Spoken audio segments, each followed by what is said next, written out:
Alors je suis toujours prudent avec ces genres d'annonces. Moi ce que j'aime pas, c'est quand il y a des athlètes, tous sports confondus, qui annoncent des choses, des retraites ou pas, et puis qui reviennent dessus après.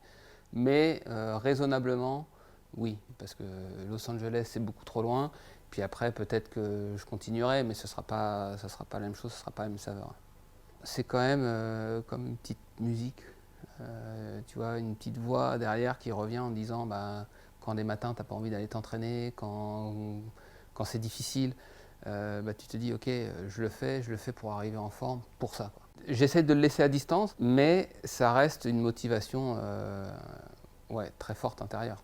C'est devenu quand même au fil des Olympiades de plus en plus important dans la carrière d'un joueur. Ils ont tous essayé de le gagner. Quand on voit l'émotion de Federer quand il gagne le double à Pékin, quand on voit l'implication d'un Nadal, d'un Murray qui gagne 2 fois, etc. Aujourd'hui, la quête de Djokovic, c'est de gagner les Jeux à Paris, parce qu'il lui manque ça aussi.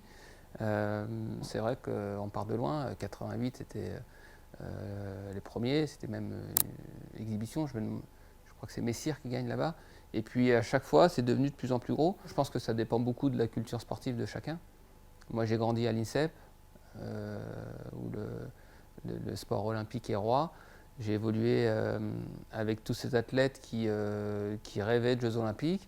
Et puis moi, j'ai regardé la télévision, j'ai rêvé avec ça. Je me souviens de Barcelone, je me souviens d'Atlanta. Euh, D'ailleurs, pour la petite histoire, à Atlanta, une semaine avant que Galtione devienne champion olympique, il s'entraîne à INSEP. J'ai vu s'entraîner avant qu'il parte. J'ai un rapport avec l'équipe de France qui est assez fort. En fait, c'est toujours de la construction d'un sportif. Et là, d'où vient la motivation? Moi, ma motivation, mon rêve, c'était de jouer en équipe de France, de gagner la Coupe Davis et de représenter mon pays. Je ne sais pas pourquoi, mais c'est ça qui m'a motivé toute ma carrière. J'ai mis longtemps avant d'intégrer l'équipe de France, mais pourtant, c'est ce qui m'a poussé tout au long de ma carrière. Donc là, quand on parle de Jeux Olympiques, le fait que ce soit une fois tous les 4 ans, c'est quelque chose qui résonne très fort en moi. J'ai fait 2 fois les Jeux, ça reste quand même un objectif et un rêve de sportif. Et les 2 fois, je me dis, j'ai pas vraiment savouré l'événement. Oui, la cérémonie d'ouverture à Rio, c'était exceptionnel. Le fait d'avoir pu assister à d'autres événements, tu vois, on a vu la finale de Florent Manodou de 50 mètres. Donc tu vois, c'est des souvenirs qu'on a qui sont forts, mais à part ça, j'ai pas cette énergie, tu vois. Je me dis pas, j'ai vécu un truc de dingue. Et quand tu es aux Jeux Olympiques, quelque part, ça reste quand même une fête. Et ce côté-là, je l'ai complètement mis côté au profit de la performance, et en me disant, les Jeux Olympiques, c'est la médaille ou c'est rien. Aux Jeux Olympiques, déjà, il n'y a pas de points ATP, donc tu fais demi-finale, tu finis quatrième, tout le monde t'oublie, c'est rien passé. Et donc moi, j'ai pris le truc, j'ai dit, bah, tu ramènes une médaille ou tu n'as rien fait. Presque, ça sert à rien de venir, quoi. Quand tu es au village olympique, c'est une expérience qui est extraordinaire. Tu côtoies des sportifs, des stars de tous les sports, et c'est quelque chose à vivre qui est magique. Je pense que j'ai pas assez profité de ces instants-là. Je me suis pas nourri de cette énergie positive. Je me suis fait écraser par ça parce que c'est à la fois magique et à la fois c'est fatigant parce que ça grouille d'athlètes, ça grouille de staff. C'est une mini-ville, tu marches beaucoup, il y a du bruit, c'est fatigant, mais tu peux le prendre aussi, te nourrir de cette énergie pour être encore plus rayonnant. Et ça, j'ai pas réussi à le faire. Et c'est un regret que j'ai de ne pas avoir réussi à transformer ça en énergie positive. Donc ça, je sais que si je devais les vivre à nouveau, et puis même l'approche du match, peut-être l'envie de partager avec le public qui sera là aussi différemment. Vivre l'événement, je pense que je le ferai différemment. Après, ça n'empêche pas que l'objectif, quand il y est, c'est d'avoir une médaille. Hein. Parce que quand moi je vais chez Julien, la première chose que je fais à chaque fois, c'est de regarder sa médaille, même si elle est en bronze. Hein.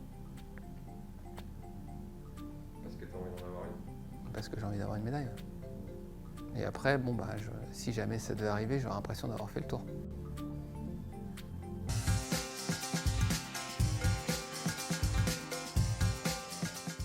Le plus dommageable, c'est l'image qu'on a laissée de notre sport dans ces jeux-là. On a la médaille de Deep à Sydney qui est extraordinaire, on a la médaille d'argent d'Amélie à Athènes, on a ce parcours fantastique à Londres avec 2 médailles. Donc on était en train de montrer qu'on était vraiment un sport olympique, en tout cas en France, ça devenait quelque chose de majeur. Et là, en 2016, en 2 jours, on fout tout en l'air pratiquement. L'échec sportif, il peut arriver. À partir du moment où tu donnes le maximum, à partir du moment où tu peux te regarder dans une glace, moi, ça ne me pose pas de problème. Là, je pense qu'on a failli dans la préparation de manière collective. Et évidemment qu'individuellement, on n'a pas répondu aux attentes. On est arrivé aussi à un moment où je pense qu'on était très fatigué avec Pierre Hugues. On avait gagné Indian Wells, Miami, Monte-Carlo, demi-finale à Madrid. On avait gagné le Queens, on avait gagné Wimbledon. Le lendemain de Wimbledon, on était parti pour jouer notre rencontre de Coupe Davis qu'on avait gagné contre les Tchèques. On avait gagné en 5-7. Et derrière, je pense que on n'avait pas récupéré parce qu'on est reparti pratiquement tout de suite après au JO. Donc je pense qu'on a eu un petit contre-coup émotionnel et physique aussi. Mais dans la préparation, on n'avait pas été au niveau. Les Jeux Olympiques au tennis, c'est très particulier parce qu'on se retrouve dans un environnement, un encadrement qui est complètement différent de ce qu'on vit à l'année. On n'a pas nos staffs respectifs, on n'a pas les mêmes habitudes. On se retrouve dans une chambre, dans un appartement avec 3 chambres de 2, alors que tout le reste de l'année, on est à notre chambre individuelle. Donc les moments où on est tout seul pour se reposer, ils sont importants aussi. Et là, on doit vivre tous ensemble avec des rythmes différents. Tu te doutes bien qu'un Gaël, mon fils, il n'a pas les mêmes habitudes et les mêmes rythmes de vie que moi. Donc dans la préparation, c'est compliqué. Et oui, il y a eu l'histoire des tenues avec les filles la veille de notre match. Il y a eu Benoît qui s'est fait exclure par la fédération. Donc vraiment, ça a été c'est un souvenir très négatif. Ouais. Ce qui est évidemment le pire, parce qu'on va au-delà du sport, on a eu le décès de notre kiné Patrick Bordier au village olympique. En fait, c'est un moment humain très difficile à vivre. Là, on dépasse le cadre des Jeux olympiques, c'est-à-dire qu'on a un membre du staff qui décède à côté de nous. Donc là, ces Jeux-là, c'était horrible.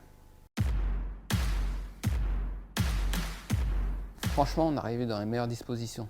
On venait de gagner Roland, on venait de gagner le Queens. On sentait qu'on faisait peur. Et là, Pierre Hugues se blesse au 2e tour de Wimbledon. Et à partir de là, c'est la course contre la montre. Il essaye de se remettre. Je crois qu'il a eu 10 jours d'arrêt. Voilà, l'inquiétude, elle est montée au fil des jours. Finalement, il a réussi à se soigner pour être apte à jouer. Mais le momentum, on l'a perdu à ce moment-là. On joue contre une bonne équipe. Très honnêtement, on joue Morey-Salisbury, c'est difficile. Tableau compliqué. Puis on fait pas un très bon match. Donc, parce que le propre du sportif, c'est à chaque fois de remettre des objectifs assez élevés pour rebondir, pour avancer, pour se remettre en question. Tu es obligé de te fixer des objectifs. Mais quand là, c'est ton objectif, c'est ton Graal, que tu vois que ça te glisse entre les doigts, finalement, tu te dis, qu'est-ce que tu vas faire, quoi ? Comment tu vas te reconstruire. Et je pense qu'on sous-estime ces mini-zones de dépression que les sportifs peuvent traverser à chaque fois qu'il y a un échec. Il y a plein de choses de positives qui résultent de ça, mais ce moment-là, il est très très dur. Le moment où tu dois accepter cette défaite et la bascule qui se fait quand tu te replonges sur un autre objectif, ces moments-là, ils sont très difficiles. Et c'est là où il faut être bien entouré. En fait, j'essaye de me rattacher à un truc en me disant, putain, ça peut pas se terminer comme ça, tu vois. Mais en me disant, en étant conscient que c'est très très loin. Moi, j'ai l'impression de tomber dans le vide à ce moment-là, donc j'essaye de me raccrocher à quelque chose. Et puis inconsciemment, si c'est pas Paris, si c'est Los Angeles 2024, peut-être que je me raccroche pas aussi. Et puis peut-être que si c'est pas 2021 mais c'est 2020, je me raccroche pas. Là, le fait de se dire au bout d'un moment, c'est que 3 ans, peut-être que ça te fait tenir.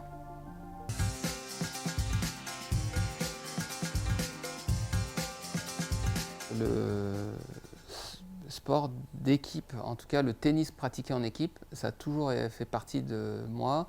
Je pense que ça vient de ma mère, qui était capitaine d'équipe quand elle jouait. Donc elle a été 30 ans, vraiment amateur.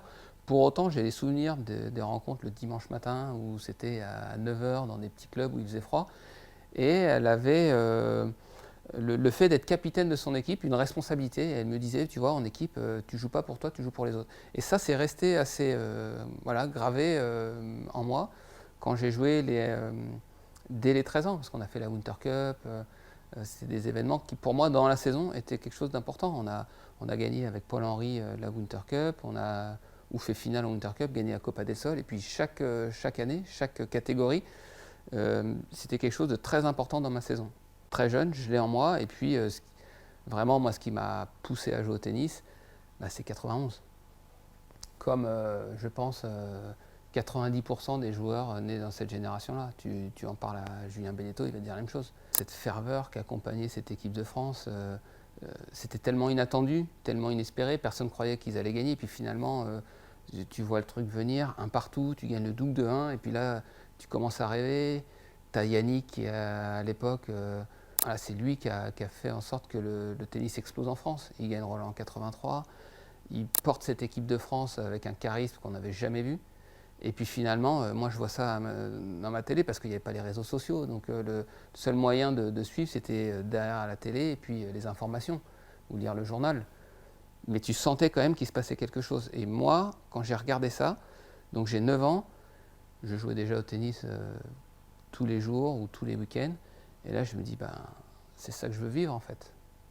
Je veux pouvoir ressentir cette émotion.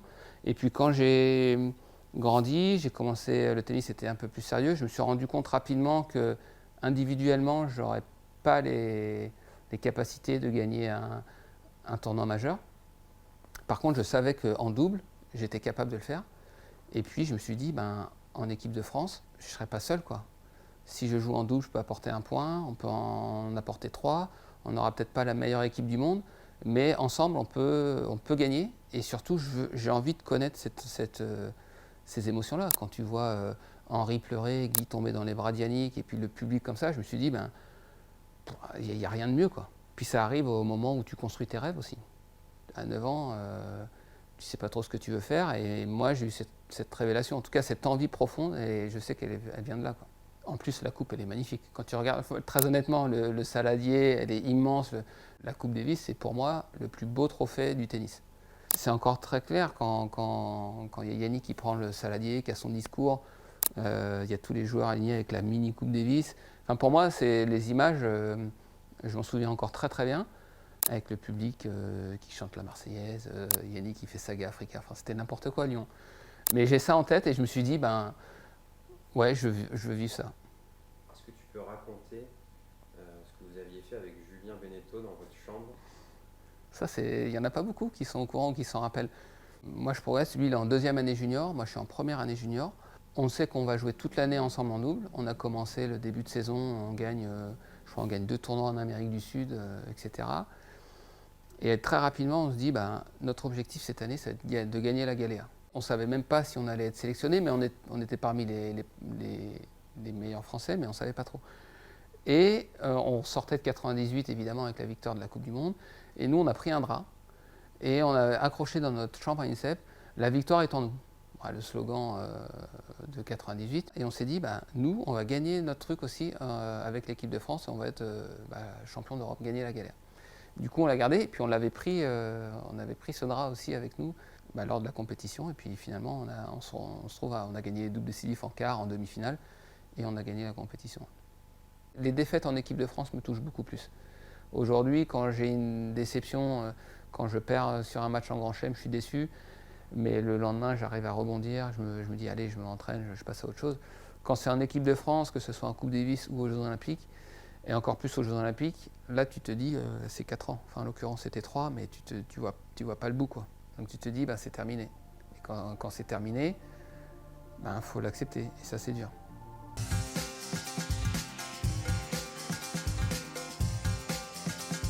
Je ne voyais pas d'issue parce qu'on est tombé sur une génération où il y avait que les top 10. Parce qu'il faut se souvenir qu'à l'époque, en Coupe Davis, il n'y avait que 4 joueurs. Ensuite, c'est passé à 5, mais quand il n'y avait que 4 joueurs, c'est difficile de prendre 2 joueurs de double. Parce que si tu avais un pépin, Julien était devant moi parce que, comme je disais, il offrait des garanties en simple. Il était dans les 30 premiers, très régulier. Donc, il pouvait à la fois jouer en double et jouer en simple s'il y avait un problème. Mika était là parce que c'était un meilleur joueur de double et également sur surface rapide, un meilleur joueur de simple.